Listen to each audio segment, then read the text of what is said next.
안녕하세요, 진가이버입니다. 이번 시간에는 지난 수국 영상 때 이야기 드렸듯이 그 분갈이를 진행하면서 수국꽃 색상 바꾸는 것에 대한 내용으로 영상을 구성해 보았습니다. 다양한 내용으로 준비했으니 끝까지 보시면 도움이 되시리라 생각됩니다. 많은 분들께서 알고 계시듯이 수국은 토양 산도에 따라서 색상이 달라집니다. 물론 종류에 따라서 변하지 않는 종도 있지만은 상당수 우리가 키우는 수국은 그 토양 산도에 따라서 산성일 때 푸른색, 그리고 알칼리성일 때 붉은 계열의 꽃을 피게 됩니다.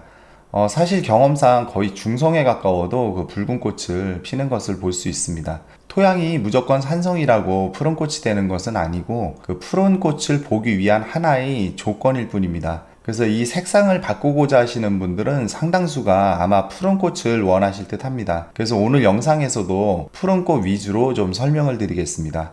우선 이 원리를 간단하게 먼저 설명드리면, 이 푸른 수국은 델피니딘이라는 그 색소가 알루미늄 이온과 결합해서 청색을 발현하게 됩니다. 그럼 간단히 생각해보면은 푸른 꽃을 만들기 위해서는 델피니딘과 알루미늄 이온 두 가지가 필요하겠습니다. 그래서 이 델피니딘은 이미 수국에 있을 것이고, 그리고 알루미늄 이온은 이미 토양에 섞여 있을 수도 있고, 속성법에서 사용하듯이 황산 알루미늄이나 명반을 물에 타서 공급해주는 등 인위적으로 공급해주는 방법을 쓰기도 합니다. 그런데 아무리 토양이 알루미늄 성분을 갖고 있다고 해도 흡수를 못하면 무용지물입니다. 그래서 이것을 수국이 잘 흡수하기 위한 그 조건이 있는데요. 그것이 바로 토양이 산성을 띠고 있을 때 그 알루미늄 이온 흡수를 촉진시켜주게 됩니다. 그리고 이 알루미늄이 물에 녹아서 이온화가 되어야 흡수가 되기 때문에 물은 절대 말리시면 안 되겠습니다. 그럼 이 조건이 맞으면은 푸른 꽃을 피게 됩니다. 만약 토양에 알루미늄 성분이 풍부한데 산성을 띠고 있지 않다면은 원하는 푸른색보다는 보라색에 가까운 색을 나타내게 될 겁니다. 그리고 또 토양이 산성이지만은 알루미늄 성분이 없다면은 또 원하는 푸른빛이 나오기 어렵습니다. 그럼 그 원리를 아셨으니까 이제 방법을 좀 이야기를 드리겠습니다. 이 수국의 색상을 바꾸는 데는 크게 두 가지로 나눠볼 수가 있는데, 지효성으로 꾸준히 관리해서 결과를 얻어내는 방법하고, 그리고 속효성으로 빠른 작업을 통해서 결과를 얻어내는 그 두 가지로 나눠볼 수가 있습니다. 이 두 가지는 다 장단점이 있습니다. 그래서 지효성으로 꽃색을 바꿀 때는 시간은 좀 오래 걸리지만은 식물에게 큰 무리를 주지 않고, 그리고 또 매년 그 색의 꽃을 보는데 좀 유리한 방법이 되겠고, 그리고 속효성으로 꽃색을 바꾸게 되면은 식물에 좀 부작용이 있을 수 있고 대부분 좀 위험한 방법이기도 합니다. 그래서 이 속효성 방법은 대부분 빠른 결과를 얻어낼 수 있기 때문에 관수 방법을 통해서 결과를 얻어내게 되는데, 알고 계시듯이 그 황산 알루미늄이나 명반을 물에다가 녹여가지고 관수하는 방법을 하게 됩니다. 그래서 이것은 그 알루미늄을 공급하는 동시에 토양을 산성화시켜주는 역할을 하기 때문에 빠르고 확실하게 효과를 볼 수 있는 방법이 되겠습니다.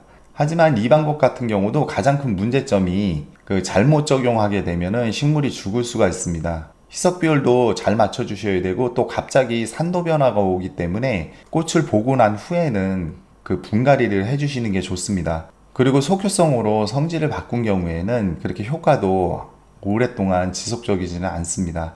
경험상 해보면은 이 속효성 방법 같은 경우는 해를 거듭할수록 그 식물의 상태가 좀 안 좋아지는 것을 알 수 있습니다.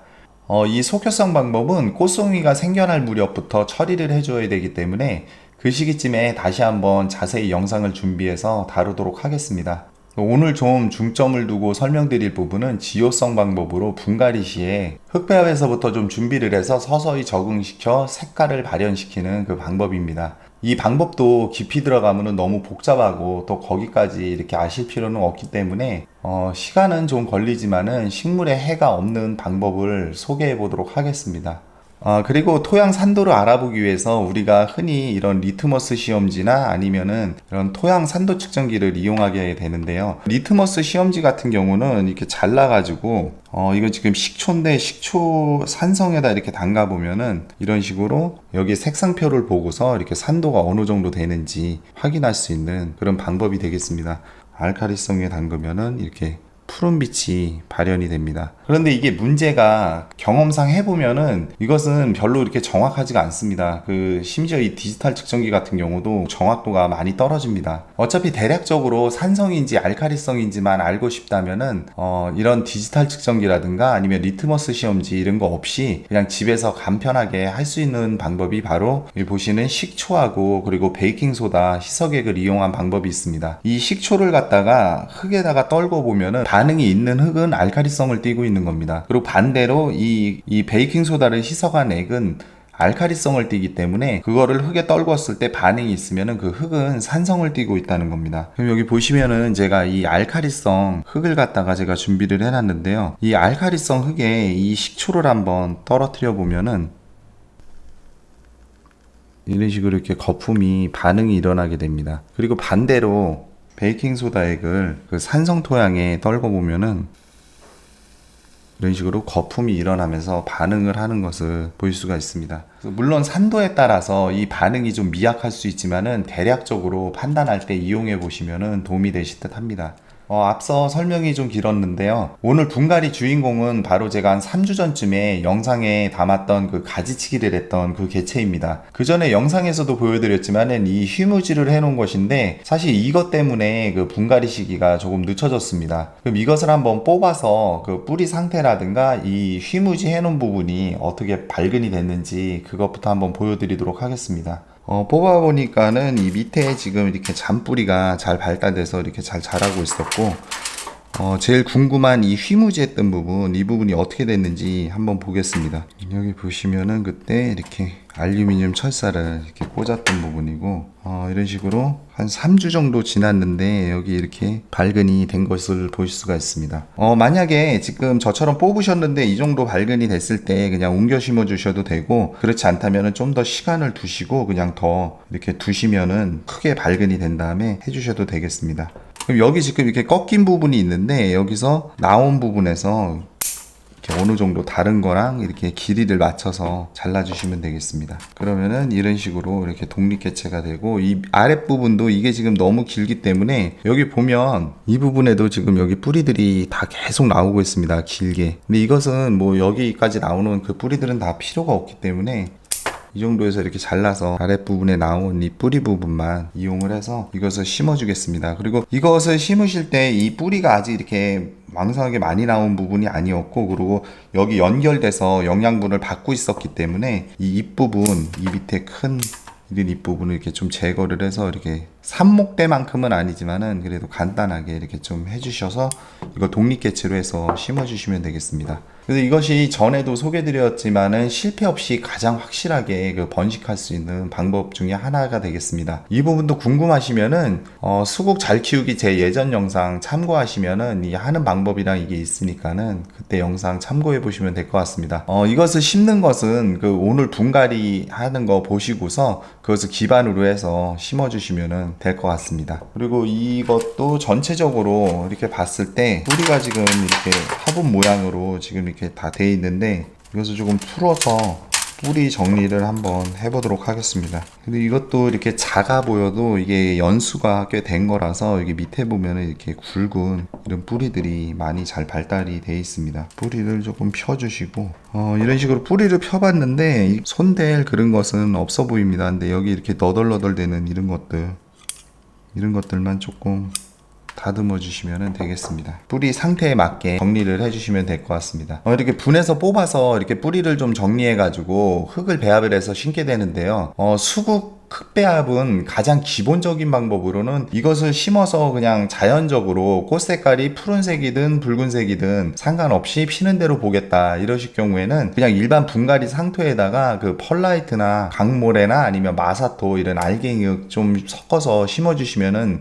그냥 무난하겠습니다. 그리고 이 수국이 물을 좋아한다 그래서 이 알갱이 토양을 아예 안 섞으시는 분들도 계시는데요. 그렇게 해주게 되면은 이 수국도 이 물음이 오고 과습이 있습니다. 그렇기 때문에 이 알갱이 흙은 반드시 좀 어느 정도는 섞어 주셔야 되고, 그리고 푸른 꽃을 꼭 보시고자 할 경우에는 수국 전용 토양이나 아니면 블루베리용 상토 아니면 피트모스를 이용해서 심어 주시는 것이 그 토양 자체가 산성을 띠기 때문에 더 유리한 방법이 되겠습니다. 그런데 수국 전용 토양이나 이 블루베리 전용 상토 같은 경우는 가격이 좀 비싼 편이고, 그리고 사실 피트모스를 이용하면은 충분히 어떻게 보면 더 오히려 나은 배양토를 만들어낼 수 있습니다. 특히 오늘 소개해드리고 싶은 방법은 바로 피트모스에다가 이 유황가루를 이용한 방법이 되겠습니다. 여기 보시는 것이 이게 유황가루인데, 이런 식으로 작은 소량으로 구매하실 때는 그냥 인터넷이나 아니면 약국에서도 저렴하게 쉽게 구매가 가능합니다. 여기 보시는 것은 제가 피트모스에다가 유황가루를 좀 섞어 놓은 겁니다. 그래서 이 섞는 비율은 좀 더 들어가도 되지만은 피트모스 1리터 기준으로 해서 유황가루는 한 5g 정도를 갖다가 골고루 잘 섞어주면 되겠습니다. 그리고 이 유황가루는 그 토양 박테리아에 의해서 서서히 산화가 되기 때문에 그 토양을 산성으로 바꿔주게 됩니다. 그래서 거의 한 반년 정도 시간이 걸린다고 보시면 됩니다. 그렇기 때문에 서서히 변하기 때문에 부작용도 거의 없고 안전한 방법 중에 하나입니다. 그래서 이 유황가루가 그 산화가 되려면은 좀 조건이 필요한데요. 일단은 수분과 그리고 공기가 필요합니다. 그렇기 때문에 이 유황을 피트모스에 잘 혼합을 하셔가지고 축축한 상태로 미리 좀 준비를 해 놓으셨다가 사용을 하셔도 되는데, 그럴 때 이것을 만약에 그냥 비닐봉지나 이런 걸로 밀봉을 해 놓으시게 되면은 그 산화 반응이 일어나지 않기 때문에 공기를 반드시 접할 수 있게 그런 이런 비나분이나 이런 거 준비해 두셔서 혼합을 하신 다음에 여기에 물을 한번 주시고 그냥 그대로 두시면 되겠습니다. 그리고 이 유황가루를 골고루 섞어주게 되면은 여름에 그 무더위와 그리고 수분 그리고 박테리아에 의해서 내년에 꽃 필 무렵이 되면은 이 토양이 산화가 돼서 산성을 띠는 그런 성질로 변하게 됩니다. 그래서 이것은 이런 작은 화분뿐만 아니라 특히 마당에서 수국을 키우시는 분들 중에서 푸른색으로 변화시키고 싶다 그럴 경우에는 이 유황가루를 그 겉흙을 약간 긁어내시고 이것을 묵걸음식으로 이렇게 주기적으로 주시면은 푸른 꽃을 볼 수 있는데 이게 도움이 됩니다. 야외에서는 그런 식으로 한번 활용해 보셔도 좋을 것 같습니다. 푸른 꽃을 보시려면은 이렇게 흙을 배합해서 해주시면 되고, 그리고 이렇게 흙 배합을 해주신 흙에는 알카리성 토양인 그런 펄라이트라든가 석회는 절대 섞어주시면 안 됩니다. 그렇게 되게 되면 다시 그 중성화가 되기 때문에 이 무용지물이 돼버립니다. 그래서 수국도 과습 피해가 오기 때문에 실내에서는 이런 피트모스에만 심지 마시고 배수를 용이하게 하기 위해서 여기다가 마사나 강모래 등을 섞어주시면 되겠습니다. 그리고 참고로 제가 예전에 흙 관련 이야기를 할 때 소나무 아래 그 솔잎부엽토 이야기를 드린 적이 있는데요. 그 솔잎부엽토 같은 경우는 산성을 띠기 때문에 제가 실제 블루베리를 키울 때 그것을 거름으로 줘보니까 효과가 아주 좋았습니다. 이 솔잎부엽토 같은 경우도 푸른 꽃을 피우게 하는 수국에는 도움이 되는 그런 거름 역할을 할 수가 있습니다. 만약에 붉은 꽃을 보시려면은 이런 피트모스보다는 일반 이런 분갈이 상토에다가 알카리성인 이런 펄라이트를 좀 더 섞어 주시고, 그리고 유황 대신에 석회나 이런 계란 껍질가루 이런 거를 좀 섞어 주시는 게 좋겠습니다. 물론 이 대부분 상토에 이용되는 코코피트 같은 경우도 약산성을 띠지만은 그 정도로는 충분히 붉은 꽃을 피우는 데는 이상이 없습니다. 그리고 거름도 영향을 미치게 되는데요. 푸른 꽃을 보시려면은 속성 작업 시기, 즉 꽃망울이 생길 무렵에 인산질 거름을 주게 되면은 꽃의 색이 이도저도 아닌 색이 나올 수가 있습니다. 그리고 질소 성분을 많이 주고 그리고 칼륨을 적게 주면은 푸른 꽃을 보는데 좀 도움이 되고, 그리고 반대로 질소를 적게 주게 되면은 붉은 꽃을 보는데 도움이 되겠습니다. 이처럼 거름을 주실 때도 좀 주의를 해서 주시는 게 좋습니다. 그래서 이 부분도 자세한 사항은 그 시기가 됐을 때 속성법 영상에 함께 담아서 소개시켜 드리도록 하겠습니다. 그럼 이렇게 준비한 흙을 이용해서 한번 분갈이를 해보겠습니다. 그럼 여기 보시는 그 피트모스에다가 유황을 섞고 그리고 강모래를 섞은 흙을 이용해서 한번 심어 보도록 하겠습니다. 앞서서도 이야기를 드렸지만은 여기에는 알카리성을 띠는 그런 석회라든가 아니면은 계란 껍질 이런 거는 절대 넣으시면 안 됩니다.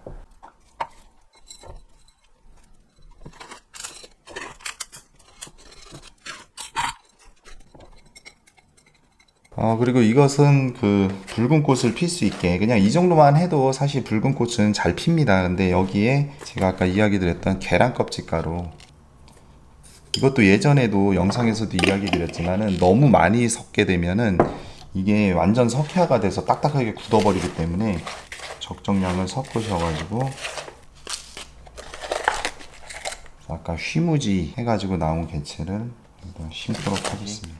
이렇게 해서 그 준비한 흙으로 한번 심어봤습니다. 그래서 이거 같은 경우는 휘무지를 해서 얻어낸 개체를 그런 붉은 꽃이 필 수 있게 일반 분갈이 상토에다가 펄라이트랑 그리고 계란 껍질을 섞어서 좀 심어준 개체가 되겠고, 이 개체 같은 경우는 올해 붉은 꽃을 피웠던 개체이고, 그리고 뿌리 부분에 흙을 갖다가 많이 털어내질 않았습니다. 그렇기 때문에 이것은 나중에 속성 작업을 통해서 푸른 꽃이 필 수 있게 좀 도와주는 그런 역할이 좀 필요하겠습니다. 이렇게 해서 오늘 분갈이를 해보았습니다. 그래서 분갈이를 하시고 물은 충분히 주시면 되겠습니다. 참, 그리고 한 가지 수국 키우기에 있어서 좀 잘못 알려진 부분이 있는데요. 그 많은 분들께서 수돗물이 알칼리성을 띠고 있기 때문에 수돗물을 주면은 수국꽃이 붉게 변한다고 이렇게 많이들 알고 계십니다. 그런데 그것은 좀 약간 무리가 있습니다. 저는 수돗물이 중성에 가까운 것으로 알고 있고, 그리고 거기에 대해서 이번 기회를 통해서 좀 더 확인을 해보는 차원에서 제가 관련 기관에 직접 문의를 한번 해보았는데, 수돗물은 기본 산도는 중성에 가깝게 유지를 한다고 합니다. 그리고 또 그 정보가 그 누구나 손쉽게 공유할 수 있게 되어 있는데요. 여기 함께 보시면은 이 컴퓨터 그 녹색 검색창에 물정보 포털이라고 치시면은 마이워터 K워터라는 이 사이트가 나타나게 됩니다. 여기 들어가 보시면은 이렇게 보시는 것처럼 내 지역 물 정보를 통해서 그 수돗물의 산도나 아니면 염수 수치 등 다양한 정보를 한눈에 확인할 수가 있습니다. 그래서 일단 제가 임의로 몇 개 지역을 한번 보겠습니다. 그래서 강남 도곡동 같은 경우 이렇게 조회를 해보면은 보시는 것처럼 여기는 중성을 띠게 됩니다. 그리고 전라도 구례 지역을 한번 보시면 여기는 산성을 띠게 되고, 그리고 강원도 춘천 같은 경우는 알칼리성을 띠게 됩니다. 수치적으로 차이는 있지만은 이게 꽃 색깔에 그렇게 크게 영향을 미치는 정도는 아닌 것 같습니다. 관련 기관의 직원분 이야기도 그렇고 중성에 가깝다고 보시면은 그냥 무난할 것 같습니다. 그래서 결론적으로 이게 지역마다 다르고 계절별로 그 취수원의 환경에 따라서 또 달라진다고 합니다. 어찌 보면은 취수원이 다 다르기 때문에 너무도 당연한 결과일 수가 있습니다. 그래서 수돗물은 알칼리성이다, 이 말은 어찌 보면은 맞는 말일 수도 있지만은 지역별로 차이가 있다, 이렇게 해서 알고 계시면 될 것 같습니다. 그리고 한 가지 더 이야기 드리고 싶은 게, 이게 흔히 알고 계시듯이 토양 산도는 중성, 그러니까는 한 6.5에서 7 정도에 가까운 것이 양분 유효도가 가장 높습니다. 그리고 산성도가 pH 5.5 이하로 떨어지게 되면은 뿌리 생장을 억제하게 되고, 그리고 흙 속에 있는 유효 미생물의 활동을 억제하게 됩니다. 그래서 푸른 꽃을 보기 위해서 너무 지나치게 토양 산도를 낮추는 것은 오히려 식물에 해가 될 수가 있습니다. 그래서 어떻게 보면은 그냥 심고서 맘 편히 결과를 보는 것이 수국을 더 건강하게 키울 수 있는 방법도 될 수는 있는데, 호기심에 이렇게 한번 해보시는 것도 더 좀 재밌게 수국을 키울 수 있는 그런 방법일 듯 합니다. 이렇게 해서 오늘은 지난번에 휘무지를 했던 이 개체를 잘라서 이식을 하고, 그리고 내년에 푸른 꽃을 기대하면서 배양토를 만들어서 이렇게 분갈이를 해보았습니다. 이렇게 배양토가 기본적으로 산성을 띠게 되면은 푸른 꽃을 보는데 조금 미흡하더라도 나중에 속성법을 병행해서 조금만 적용하게 되면은 좋은 결과를 얻어낼 수 있기 때문에 갑자기 하려고 하지 마시고 이렇게 미리 좀 준비를 해서 해주시면은 식물에도 무리가 덜 가고 좋은 결과를 얻어낼 수 있을 듯 합니다. 오늘 준비한 영상은 여기까지입니다. 시청해주셔서 감사합니다.